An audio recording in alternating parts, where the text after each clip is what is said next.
Captain Sarah Chun pressed her palm against the cold metal wall of the emergency shelter, feeling the vibrations of another bombardment shake through the reinforced structure.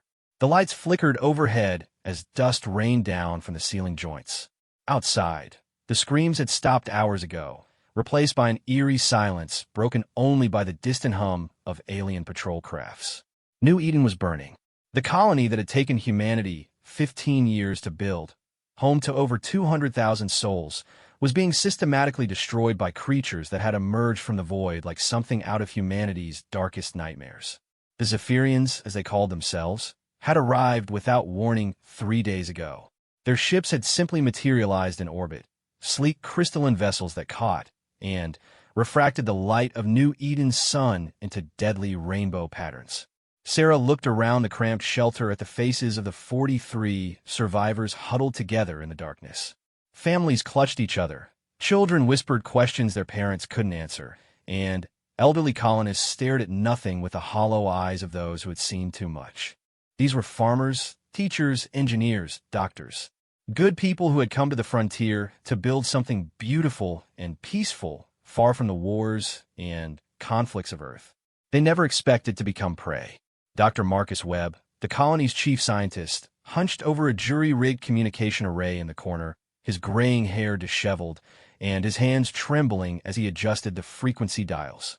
The man who had spent his career studying peaceful applications of quantum mechanics now worked desperately to send a message across the stars, hoping against hope that someone would hear their plea for help. "Any luck, Marcus?" Sarah asked quietly, crouching beside him. He shook his head, exhaustion clear in his voice. "The interference is too strong. They're jamming everything. Radio, quantum channels, even basic electromagnetic signals. It's like they've thrown a blanket over the entire system." He paused, wiping sweat from his forehead. "Sarah, I've never seen technology like this. The way their ships move, the energy signatures, the materials they use. We're dealing with something far beyond our current understanding." Sarah nodded grimly. She had been the colony's security chief, responsible for protecting New Eden from the usual frontier dangers. Equipment failures, natural disasters, maybe the occasional smuggler or pirate. She had never imagined she would be leading a desperate resistance against an alien invasion. The attack had begun at dawn 3 days ago. Sarah remembered standing on her apartment balcony, sipping her morning coffee and watching the sunrise paint the sky in brilliant oranges and purples. The first sign of trouble had been the way the birds suddenly went silent, as if nature itself sensed something wrong. Then, the shadows had begun moving across the ground in patterns that defied the movement of clouds. When she looked up, the ships were there. They hung in the atmosphere like impossible geometric crystals, each one easily the size of a city block. The surface of each vessel seemed to shift and flow like liquid glass, refracting light in ways that hurt to look at directly. For a few precious moments, everyone had simply stared in wonder. First contact. Humanity was no longer alone in the universe. Then, the harvesting had begun. The aliens didn't fire weapons in any conventional sense. Instead, beams of coherent light lanced down from their ships, touching buildings, vehicles, and people. Whatever the beams touched simply stopped existing, not destroyed, but somehow translated into streams of matter and energy that flowed upward into the alien vessels. It was efficient, clinical, and absolutely terrifying. Sarah had watched in horror as the municipal building across from her apartment complex was consumed by one of those beams. The structure didn't explode or collapse. It simply ceased to be, converted into a glowing river of particles that disappeared into the belly of the nearest ship. The people inside didn't even have time to scream. That's when her training had kicked in. Sarah Chun had served 6 years in the Earth Defense Force before retiring to frontier security work, and those years had drilled certain responses deep into her nervous system. When faced with an overwhelming threat, you don't freeze. You move. You adapt. You survive. She had sprinted through the colony streets, using her emergency authorization codes to activate the disaster protocols. The evacuation sirens wailed across New Eden as she guided groups of terrified civilians to the emergency shelters built deep underground. The shelters had been designed to protect against natural disasters like seismic events or severe weather. But They were holding up surprisingly well against alien technology. For now, Captain Chun, a small voice said from across the shelter. Sarah turned to see Emma Vasquez, a 10-year-old girl whose parents had been caught in the initial attack. The child had been incredibly brave, helping to calm younger children and even assisting with simple tasks, but the strain was beginning to show. Are the bad aliens going to find us here? Sarah knelt down to Emma's eye level, forcing a reassuring smile. We're very safe here, sweetheart. These shelters were built to protect us from anything dangerous. The walls are very thick, and there are lots of hiding places if we need them. Emma nodded solemnly, then asked the question Sarah had been dreading. When are the good aliens coming to help us? The honest answer was that no help was coming. Earth was over 40 light years away, and even if Marcus managed to get a message through, any rescue mission would take decades to arrive.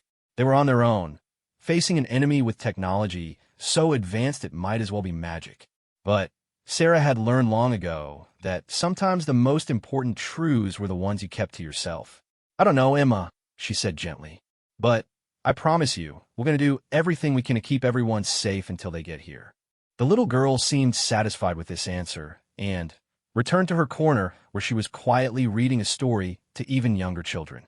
Sarah watched her for a moment, marveling at the resilience of the human spirit. Even in the face of extinction, people found ways to hope, to care for each other, to maintain some semblance of normality. A soft chime from Dr. Webb's communication array interrupted her thoughts.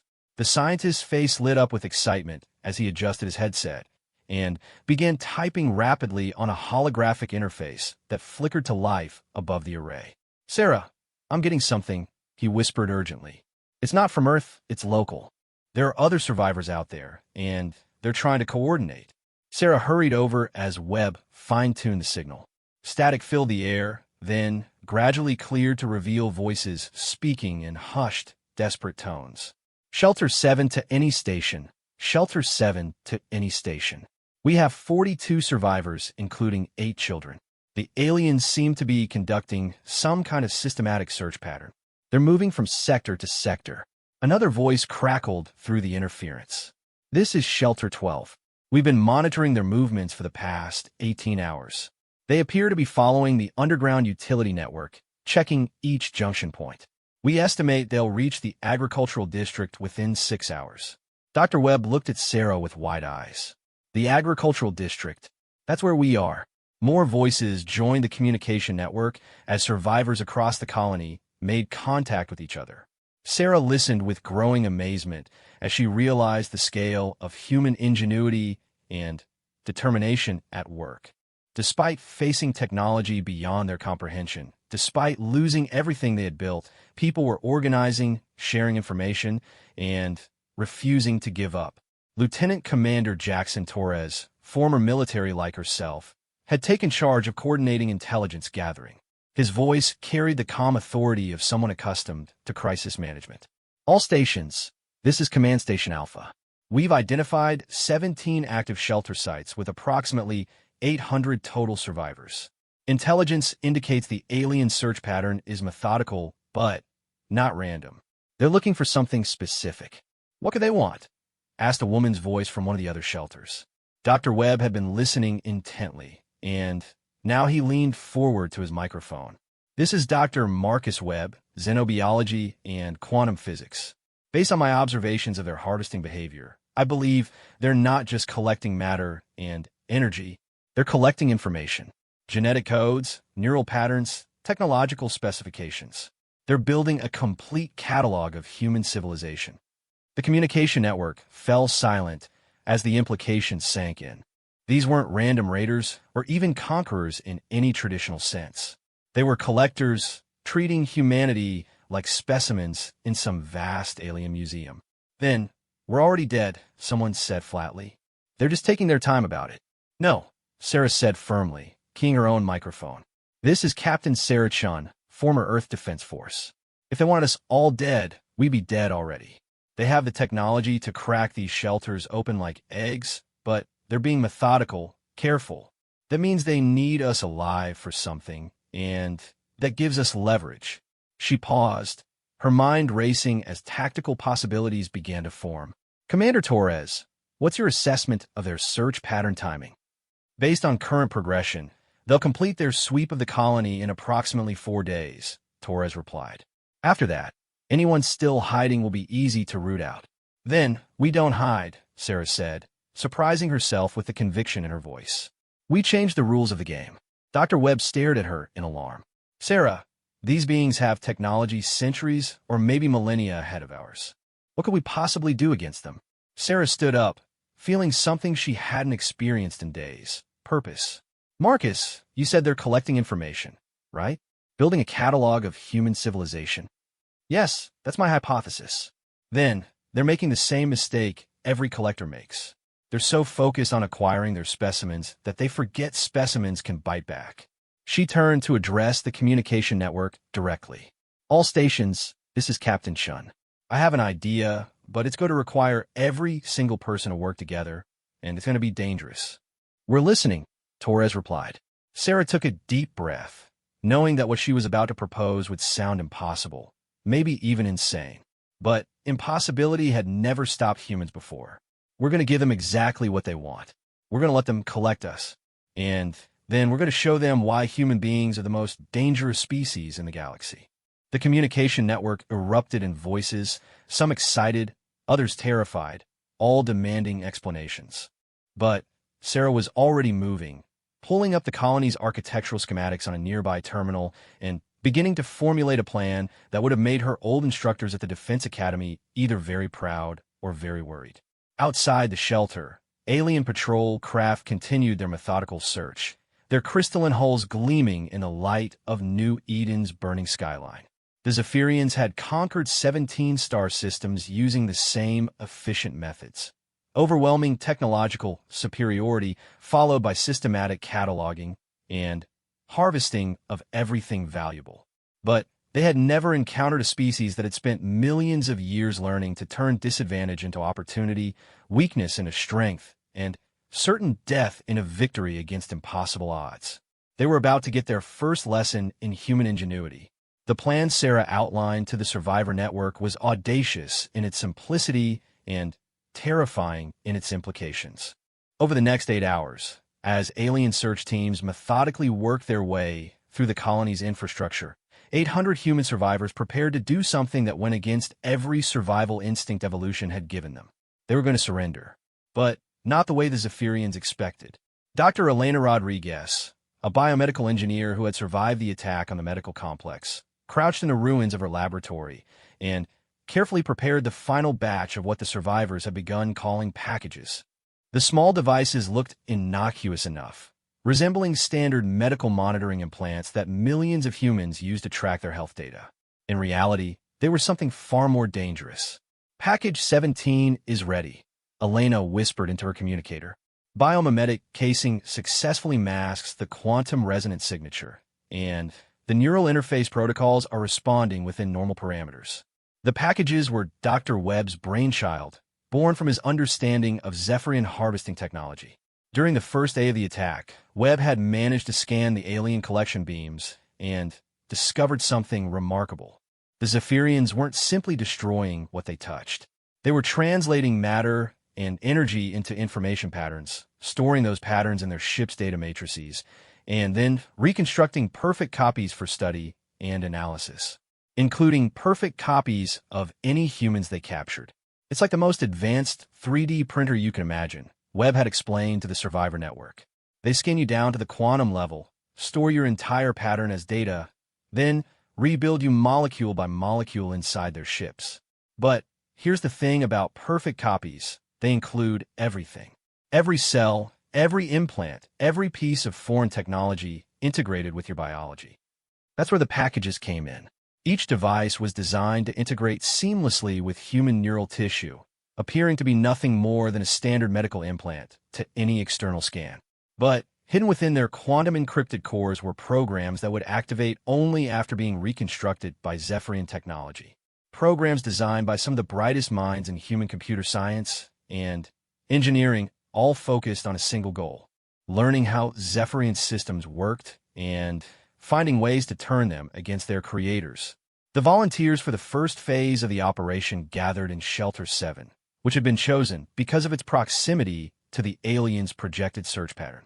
Sarah looked around at the 23 men and women who had agreed to be the first wave, knowing that she might be sending them to their deaths. Among them was Dr. Webb himself, despite Sarah's protest that they needed him safe with the remaining survivors. "This has to work," he had said simply, "and if it doesn't, you'll need to know why. The only way to know is to experience the process firsthand."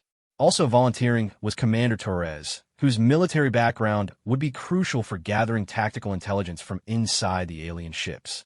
Elena Rodriguez had insisted on going as well, arguing that someone needed to monitor the package's biological integration in real time. Most surprising of all was Emma Vasquez, the 10-year-old girl who had shown such remarkable courage throughout the crisis. "Absolutely not," Sarah had said when Emma approached her about volunteering. "You're a child, Emma. We don't send children into danger." "But I can do things adults can't," Emma had replied with the serious expression children sometimes wear when they're trying to explain something important to adults. "The packages work better with younger neural pathways, right? Dr. Webb said so. And kids are good at pretending things are normal when they're really not. The aliens won't expect a little girl to be dangerous." Despite every instinct screaming against it, Sarah had to admit Emma was right. The packages required extensive integration with human neural networks, and younger brains were more adaptable to the technology. More importantly, children were naturally overlooked by most species as non-threatening. Emma might be able to gather intelligence that adults couldn't access. The decision still made Sarah sick to her stomach. As the volunteers prepared for capture, the remaining survivors worked frantically to set up Phase 2 of the operation. Teams led by the colony's engineers began modifying the underground shelter network, turning the hiding places into something else entirely. A hidden command center capable of coordinating with whatever intelligence the volunteers could gather from inside the alien ships. The modifications were ingenious in their simplicity. Rather than trying to hide from alien sensors, the engineers had designed systems that would appear to be nothing more than standard emergency equipment to any scan. Geothermal power taps, disguised as heating systems. Quantum communication arrays hidden inside water purification units. Even weapons manufacturing capabilities concealed within food processing equipment. If the plan worked, the Zephyrians would capture and catalog the obvious human settlements while remaining completely unaware of the hidden infrastructure that would allow the remaining survivors to strike back. If the plan failed, everyone would die. Sarah watched through the shelter's periscope system as Zephyrian ground forces approached their sector. The aliens themselves were far more disturbing than their ships. Each creature stood roughly 8 feet tall, with bodies that seemed to be composed of the same crystalline material as their technology. They moved with fluid grace, their forms shifting and flowing as they walked, as if they were made of living glass. Most unsettling of all were their faces, or what passed for faces. Where humans had features, the Zephyrians had smooth surfaces that reflected their surroundings like mirrors. Sarah realized she was looking at beings that had completely given up individual identity in favor of perfect collective efficiency. No wonder they treated other species like specimens. The alien search team stopped directly above Shelter 7 and began setting up what looked like a scanning array. Sarah took a deep breath and activated the shelter's communication system one last time. "All stations, this is Captain Chun. Phase 1 begins in 60 seconds. Remember, this only works if they believe we're helpless. Do not resist capture. Do not reveal any technical knowledge. Act like terrified civilians who stumbled into something beyond their understanding." She paused, looking around at the volunteers who would soon be walking into the unknown. "And remember, you're not just risking your lives. You're carrying the hopes of our entire species." Dr. Webb checked his package one final time, ensuring the device was properly integrated with his nervous system. "Sarah, if this doesn't work, if we don't make contact within 72 hours, proceed to Phase 3 without us." Phase 3 was something none of them wanted to think about. If the infiltration mission failed, the remaining survivors would launch a conventional guerrilla campaign using whatever weapons and equipment they could jury-rig from colonial infrastructure. It would be hopeless, but at least they would die fighting rather than being cataloged like butterflies in a collection. "It's going to work," Sarah said firmly, though she wasn't sure if she was trying to convince Webb or herself. The scanning array above them activated with a low harmonic tone that seemed to resonate in their bones. Immediately, the shelter's concealed sensors began feeding data to Dr. Webb's analysis programs. The alien technology was even more sophisticated than they had imagined, penetrating deep underground and mapping every detail of the hidden structure. "They've found us," Torres reported unnecessarily, as the harmonic tone increased in intensity. "Remember," Sarah said to the volunteers, "you're just scared colonists hiding in a basement. You don't know anything about alien technology or military tactics. You're completely helpless." The volunteers nodded and began moving toward the shelter's emergency exit, which would bring them up directly into the alien search team's location.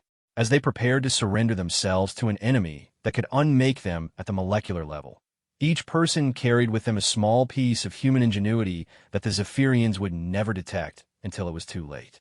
The exit hatch opened, and bright alien light flooded the shelter. Sarah watched through the periscope as her friends and colleagues emerged with their hands raised, playing the part of defeated civilians. The Zephyrian search team immediately surrounded them, their mirror-like faces reflecting the colonists' carefully crafted expressions of fear and confusion. One of the aliens approached Dr. Webb and extended what looked like a crystalline wand. The device emitted a soft blue glow as it scanned Webb from head to toe, recording every detail of his biology and technology. Sarah held her breath, knowing that everything depended on whether the alien sensors would detect the carefully hidden package integrated with Webb's neural pathways. The scan completed without any sign of alarm from the aliens. The packages were working. The harvesting beam activated moments later, and Sarah watched in fascination and horror as the volunteers were translated into streams of coherent energy and drawn up toward the nearest Zephyrian ship. The process looked peaceful, almost beautiful, as human forms dissolved into patterns of light and disappeared into the alien vessel's crystalline hull. But Sarah knew that somewhere in that ship, Dr. Webb and the others were being reconstructed molecule by molecule, complete with their hidden cargo of human ingenuity. And for the first time since the attack began, the Zephyrians would have humans aboard their ships who weren't just specimens. They were infiltrators. Phase 1 was complete. Now came the waiting. Sarah settled in to monitor the hidden communication channels, knowing that the next 72 hours would determine whether humanity's first contact with an alien species would end in extinction or evolution into something far more dangerous than the Zephyrians had ever imagined. Above ground, the alien search teams continued their methodical sweep of the colony, completely unaware that they had just taken aboard the first human beings who understood exactly how dangerous their own species could be when cornered. In the depths of space, aboard crystalline ships that had conquered 17 star systems, 23 human minds began to wake up in reconstructed bodies, each one carrying a small piece of technology that would soon begin teaching them how to turn the galaxy's most efficient predators into prey. The hunt was about to begin. Dr. Marcus Webb opened his eyes to find himself staring at a ceiling made of what appeared to be living crystal. The surface shifted and flowed with patterns of light that hurt to look at directly, and when he tried to focus on any particular section, it seemed to slide away from his perception like water. He was alive. The reconstruction had worked perfectly. Webb sat up carefully, testing his motor functions and checking his vital signs through the package's biomonitoring systems. Everything seemed normal, though he could feel the subtle presence of the hidden device integrated with his neural pathways. To any external observer, he would appear to be nothing more than a confused human specimen. But inside his head, quantum processors were already beginning their work, analyzing every detail of his new environment and preparing to transmit that information back to the survivors on New Eden. The chamber he found himself in was roughly the size of a large laboratory, with walls that curved seamlessly into the ceiling and floor. Everything was made of the same crystalline material, which seemed to be both transparent and opaque, depending on the angle of view. Other humans were beginning to stir around him, each one lying on what looked like examination tables that had grown directly from the floor. Marcus. Elena Rodriguez sat up on a nearby table, her voice carefully modulated to sound confused and frightened rather than alert and analytical. "Where are we? What happened to us?" Webb played his part, allowing genuine fear to color his voice. "I think we're aboard one of their ships. The aliens, they did something to us. Some kind of transportation technology. Around them, the other volunteers were awakening and beginning to react with appropriate levels of panic and confusion. Commander Torres was particularly convincing, his military bearing completely hidden beneath a facade of civilian terror. Even little Emma Vasquez was playing her role perfectly, clinging to Elena and asking innocent questions that no alien observer would find suspicious. But through the packages, a very different kind of communication was taking place. Quantum encrypted data streams flowed between the infiltrators, sharing observations and beginning to map the alien environment.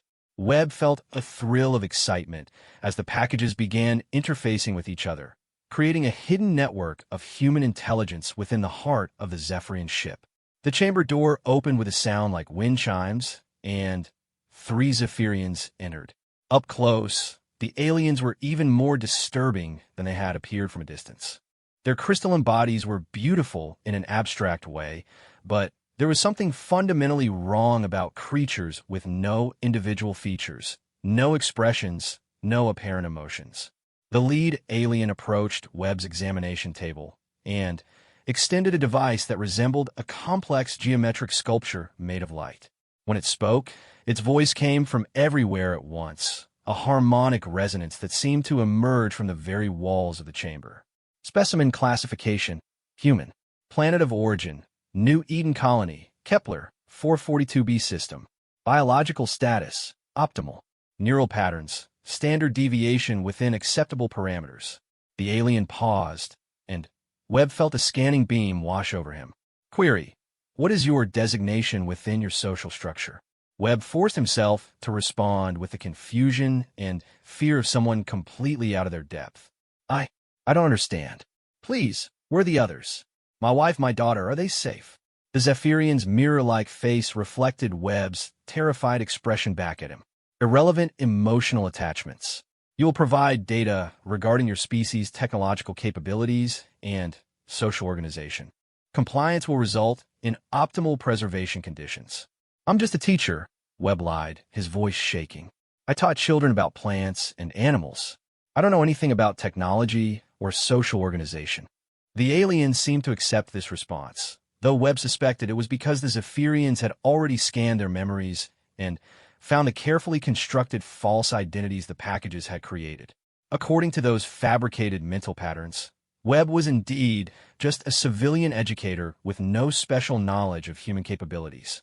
The packages were designed to create perfect false memories that would pass even the most sophisticated neural scans, overlaying fake biographical information on top of the volunteers' real experiences. To the aliens, they appeared to be nothing more than random colonists who had been unlucky enough to be captured during the harvesting operation. In reality, they were human civilization's first deep-cover intelligence operatives. As the aliens continued their interrogation of the volunteers, Webb allowed his package to record everything. The language patterns, the technology interfaces, the social dynamics between different aliens, even the quantum signatures of the ship's various systems. All of it was being cataloged and prepared for transmission back to the survivors on New Eden. What he learned was both fascinating and terrifying. The Zephyrians weren't just collectors in the sense that humans understood the term. They were something far more complex, a collective intelligence that had evolved beyond individual consciousness. Each alien was essentially a node in a vast distributed network, sharing thoughts and experiences instantaneously across their entire civilization. They had achieved perfect efficiency by eliminating the inefficiencies of individual thought, personal desires, and emotional responses. They were living computers, biological machines optimized for the single purpose of cataloging and preserving the universe's diversity. But in achieving this efficiency, they had also created a weakness that Webb was beginning to understand. The Zephyrians could only process information within their existing frameworks. They couldn't truly comprehend concepts like creativity, improvisation, or individual initiative because those concepts had been edited out of their consciousness long ago. They were perfect at understanding what they expected to find, but completely blind to the unexpected. Over the following hours, Webb and the other infiltrators were processed through what appeared to be a comprehensive cataloging system. They were scanned, interviewed, tested, and analyzed in ways that would have been impossible to endure without the packages providing constant neurochemical support to maintain their false identities. But with each test, each scan, each interaction with alien technology, the packages learned more about how Zephyrian systems worked. The data flowed through quantum channels back to New Eden, where the surviving engineers and scientists began the impossible task of reverse engineering technology centuries beyond human understanding. The breakthrough came when Emma Vasquez was taken for what the aliens called juvenile behavioral pattern analysis. Because the Zephyrians had no concept of childhood as humans understood it, they failed to recognize the sophisticated intelligence hidden behind Emma's carefully maintained facade of innocent confusion. While the aliens studied her responses to various stimuli, Emma's package was mapping their neural interface systems and discovering something remarkable. Zephyrian technology was controlled entirely through collective consciousness protocols. Individual nodes didn't have personal access codes or security restrictions because the concept of individual unauthorized access had never occurred to them. In other words, if you could successfully interface with their systems, you had access to everything. Emma's package began testing the interfaces, carefully probing for weaknesses while maintaining the appearance of random neural activity from a frightened child. What it found exceeded every hope the human infiltrators had dared to entertain. The Zephyrian ships weren't just vessels. They were mobile research stations, data repositories, and communication hubs for the entire empire. Each ship contained not only the accumulated knowledge from all their previous conquests, but also real-time connections to every other Zephyrian facility across 17 star systems, including the locations and capabilities of their entire fleet. Webb felt the data flowing through his package as Emma's breakthrough cascaded through their hidden network. For the first time since the attack began, humans had real intelligence about their enemies. The Zephyrians had 127 ships in their fleet, ranging from massive research vessels like the one they were currently aboard to smaller scout craft and specialized harvesting platforms. More importantly, the aliens had a rigid operational hierarchy that made them predictable. They followed standard protocols for everything, from planetary conquest to routine maintenance. They couldn't adapt quickly to unexpected situations because adaptation required individual initiative, which their collective consciousness couldn't process efficiently. Humans, on the other hand, had built their entire civilization on individual initiative and adaptation to unexpected situations. As the infiltrators continued to gather intelligence, the Zephyrians began preparing for the final phase of their harvesting operation. Through the ship's communication systems, Webb learned that they planned to complete their collection of human specimens within 18 more hours, after which they would sterilize the planet's surface and move on to their next target. But the aliens had made a crucial mistake.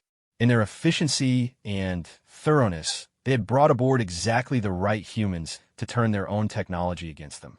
And those humans were about to demonstrate why their species had survived and thrived on one of the galaxy's most dangerous worlds. The packages had learned enough. It was time for the real infiltration to begin.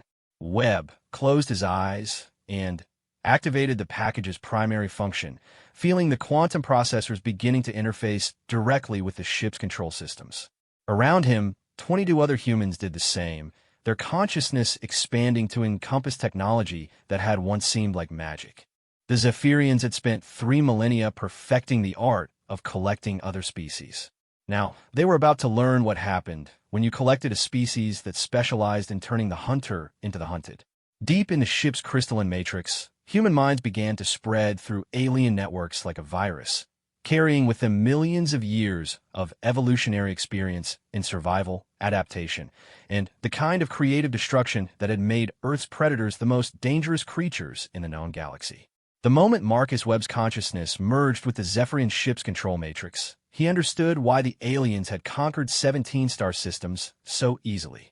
Their technology wasn't just advanced, it was elegant in its absolute efficiency. Every system, every process, every decision tree had been optimized over millennia to eliminate waste, redundancy, and the chaos of individual choice. It was also completely unprepared for human creativity. Webb felt his awareness expanding through crystalline networks that hummed with the collective thoughts of billions of Zephyrian minds across the galaxy. The ship's intelligence systems welcomed his consciousness as just another node in their vast network, unable to recognize that this new node carried with it something they had never encountered, the ability to think outside their perfect system. Through his neural package, Webb could sense the other infiltrators spreading through different sections of the ship's matrix. Elena Rodriguez had interfaced with the biological systems, Elena's medical expertise allowing her to understand how the aliens maintained and modified captured specimens. Commander Torres was mapping tactical systems, his military background helping him identify weapons and defensive capabilities. Even little Emma Vasquez was proving invaluable, her young mind adapting to the alien interfaces with startling speed and accessing data archives that required cognitive patterns the adult infiltrators couldn't replicate. But it was what Webb discovered in the ship's central memory core that changed everything. The Zephyrians weren't just collectors. They were refugees, hidden deep within the collective consciousness, encrypted in data patterns so complex they could only be accessed by interfacing directly with the ship's quantum neural networks. Webb found the truth about Zephyrian civilization. They had once been individuals, much like humans, living on a world that was being consumed by something they called the Void Hunger. The Void Hunger was still out there, still spreading, still consuming entire sections of the galaxy. The Zephyrians had achieved their collective consciousness and technological supremacy not through natural evolution, but as a desperate survival mechanism. They preserved other species because their own original nature had been sacrificed to create the efficiency needed to stay ahead of a cosmic threat that devoured civilizations. They were trying to save the galaxy by cataloging it before everything was lost to the Void Hunger. And they were losing. Webb felt a chill of existential terror as he accessed deeper archives and realized the scope of what was coming. The Void Hunger had already consumed thousands of worlds. Entire stellar clusters were going dark, and the Zephyrians' perfect efficiency was barely keeping ahead of the expanding zone of annihilation. But embedded within that terrible knowledge was an opportunity that made Webb's enhanced consciousness race with possibilities. The Zephyrians had preserved not just biological specimens, but also the technological achievements of every species they had encountered. 17 different civilizations worth of scientific knowledge, engineering solutions, and innovation was stored within their ship's data matrices, including weapons designed specifically to fight the Void Hunger. Webb felt his package's quantum processors working at maximum capacity as he began downloading terabytes of alien knowledge. Most of it was incomprehensible, but scattered throughout the archives were concepts and technologies that human ingenuity could adapt and improve upon. The Zephyrians had perfect information, but they lacked the creative flexibility to see new applications for old ideas. Humans specialized in exactly that kind of creative problem-solving.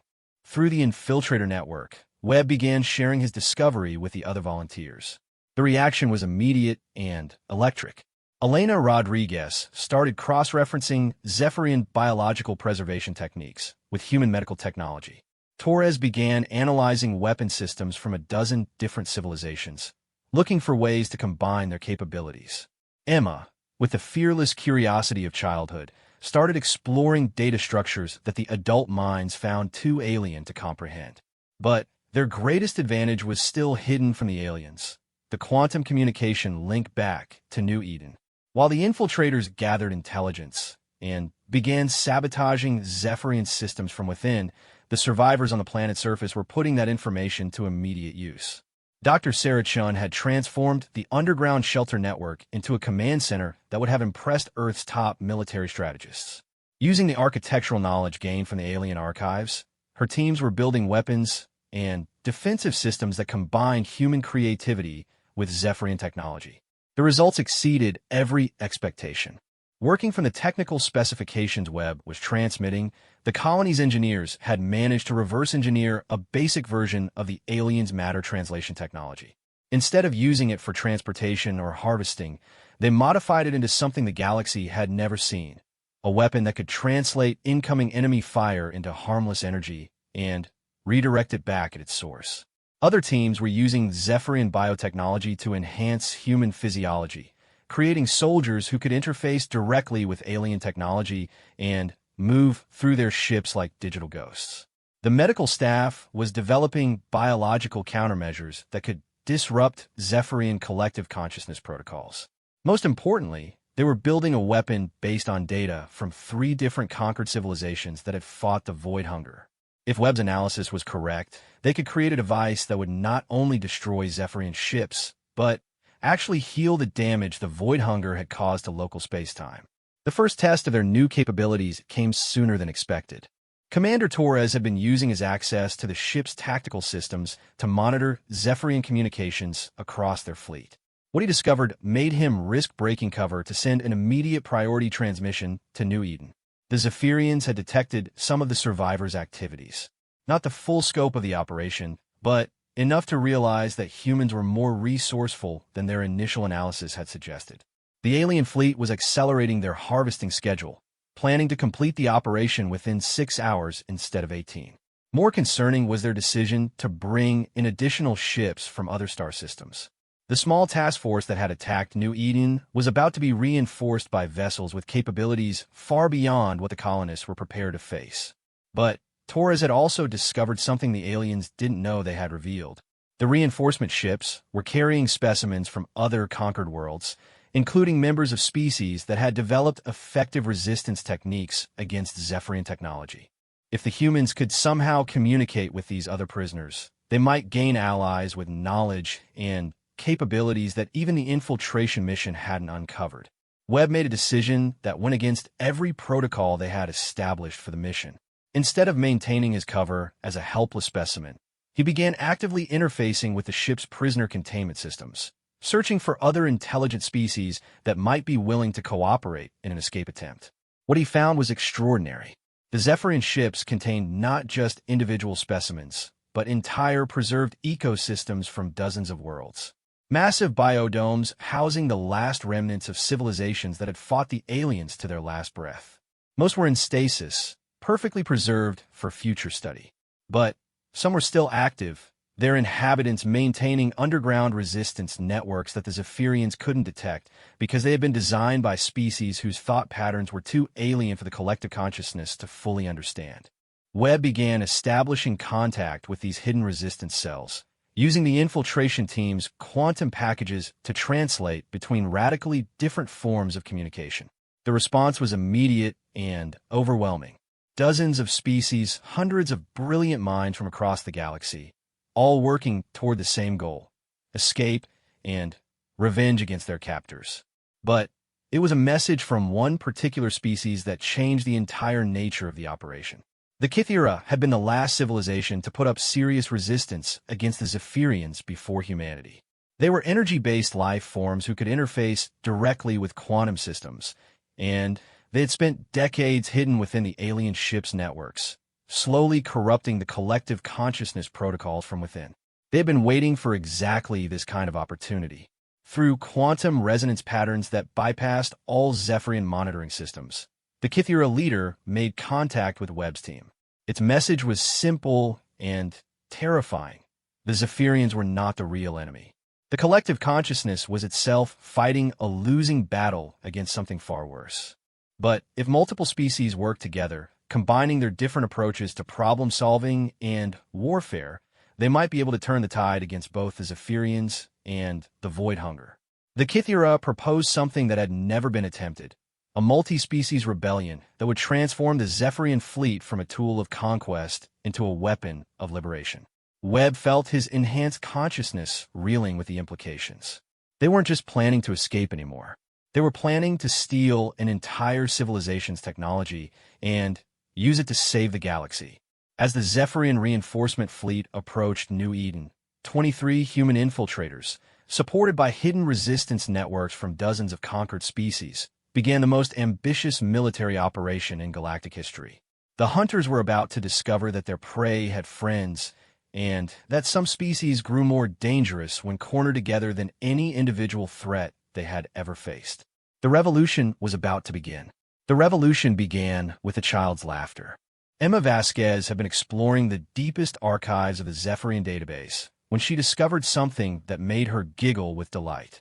The sound was so unexpected, so genuinely joyful, that it rippled through the ship's collective consciousness network like a virus of pure chaos. The Zephyrians had never heard laughter before. Their perfect collective efficiency had no framework for processing the concept of finding humor in unexpected discoveries.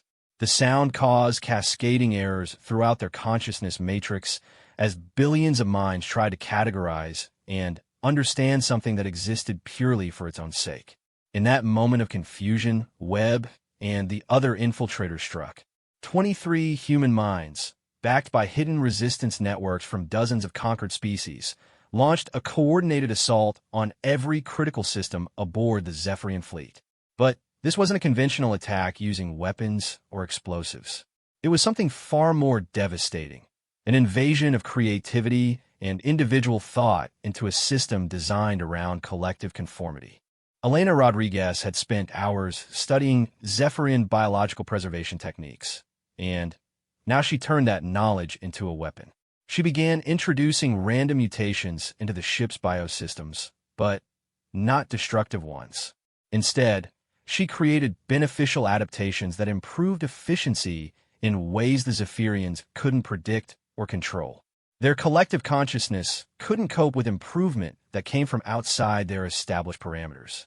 Commander Torres launched what he privately called tactical jazz, military operations that followed no established doctrine, changing objectives and methods randomly based on pure intuition. The Zephyrian tactical computers tried to analyze and counter his strategies, but how do you defend against an enemy whose next move is determined by artistic inspiration rather than logical planning?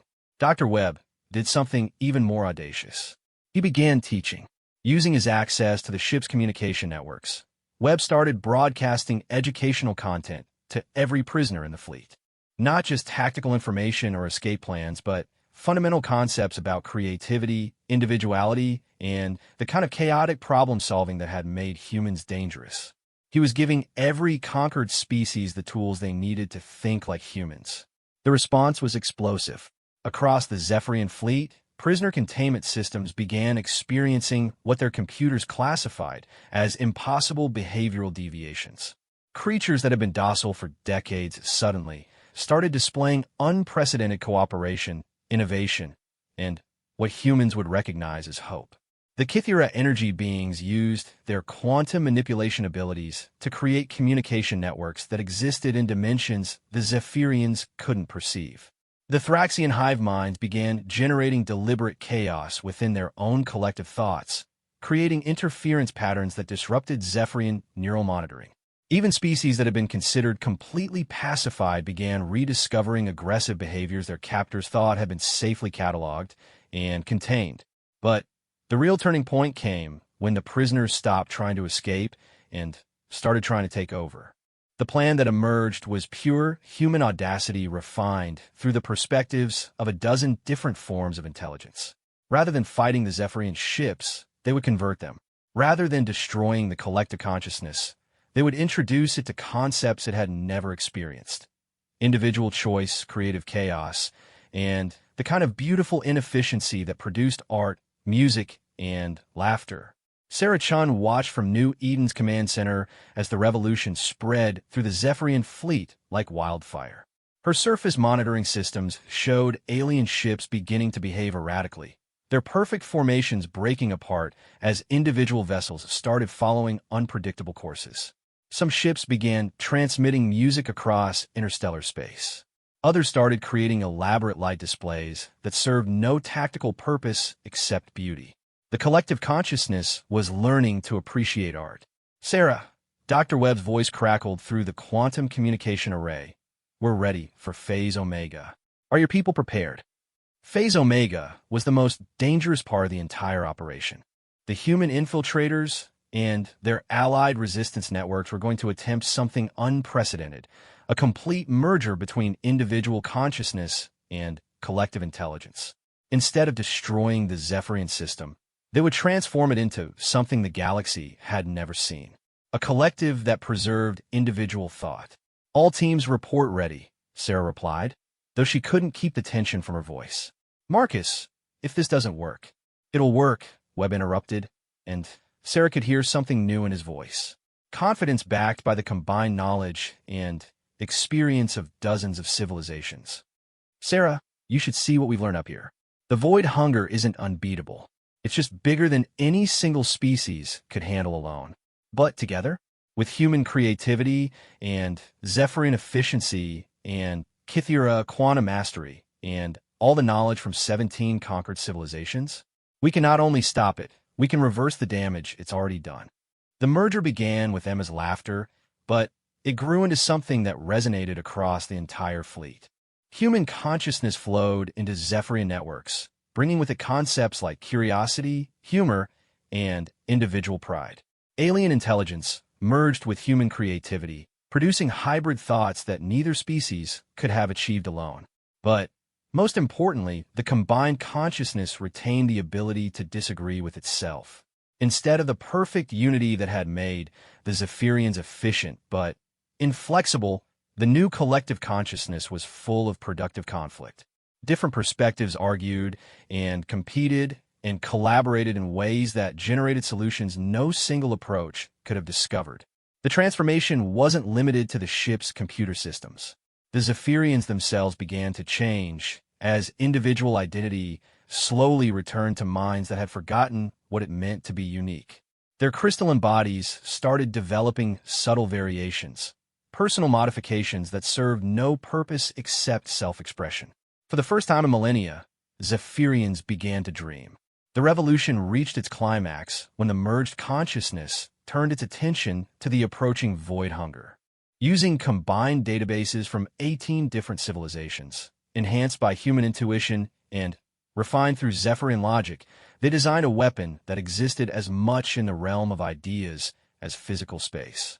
The void hunger consumed order and meaning, so they fed it something that would give it indigestion, pure creative chaos backed by the combined will of every thinking being in the fleet.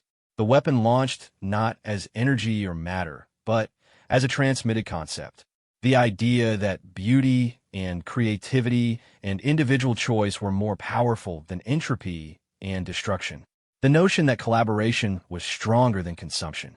The revolutionary thought that the universe was meant to be filled with laughter and art and the magnificent inefficiency of life. The void hunger encountered this weapon at the edge of the star system and simply stopped.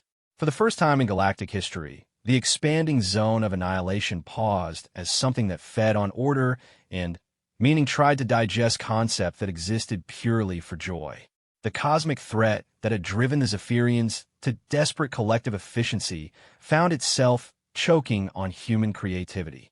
And in that moment of hesitation, the combined fleet struck.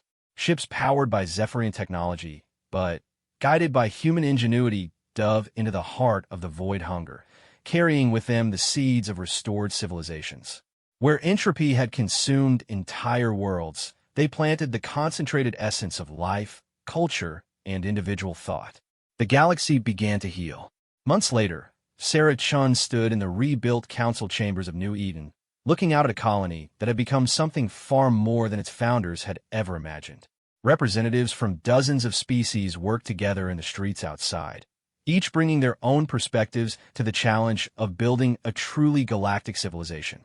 The former Zephyrian fleet had become the foundation of something unprecedented, a collective of collectives, where different species maintained their individual characteristics while sharing knowledge and resources on a scale that dwarfed any previous alliance.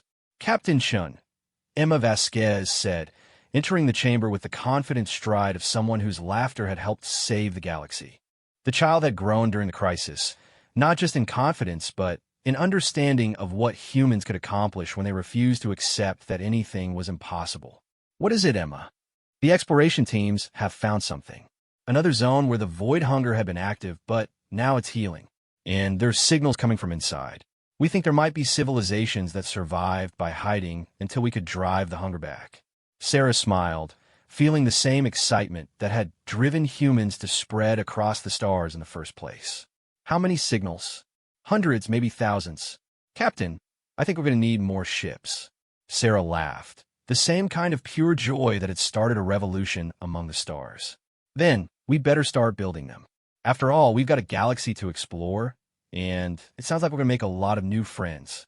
Outside the council chambers, former Zephyrian ships worked alongside human engineering vessels to construct exploration craft that blended the technologies and perspectives of dozens of different species. Each new vessel was a work of art as much as science, because the galaxy's new collective had learned that beauty and efficiency weren't opposites, but partners in the dance of creation. The hunters had become the hunted, but in the end, both predator and prey had discovered something better than conquest or survival. They had discovered collaboration. And across the healing galaxy, the sound of laughter echoed through the quantum foam, carrying with it the promise that no threat would ever again be too great for minds that had learned to dream together while celebrating their differences.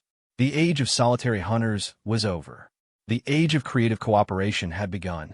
And somewhere in the vast networks of hybrid consciousness that now linked thousands of worlds, a small human girl's giggle continued to ripple through reality, reminding the universe that sometimes the most powerful weapon of all is simple, inexplicable joy.